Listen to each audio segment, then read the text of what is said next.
Humans are by nature social beings. We rely on each other for conversation, companionship, humor, respect, and love. Our identities are formed in part by the way others treat us. That's why the social environment is also crucially important when considering the well-being of persons with dementia. Social factors such as some of these I'm about to list warrant consideration.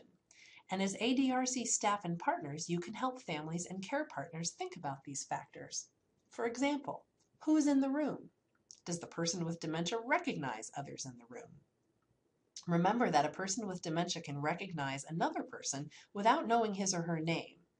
Look for clues of recognition, changes in facial expression or body language, to determine if a person with dementia seems to know who someone is. How does the person with dementia react to those in the room? Another, what are the moods and emotions of people in the room? People with dementia often mirror the moods of others. If those with the person seem angry or upset, those emotions will almost certainly impact the person with dementia. Is the person with dementia being included in the conversation? Without realizing it, loved ones and other caregivers often talk over a person with dementia. In other words, they speak about the person as if he or she is not in the room, even when he or she is sitting right there. A person with dementia should always be included in the conversation in some way.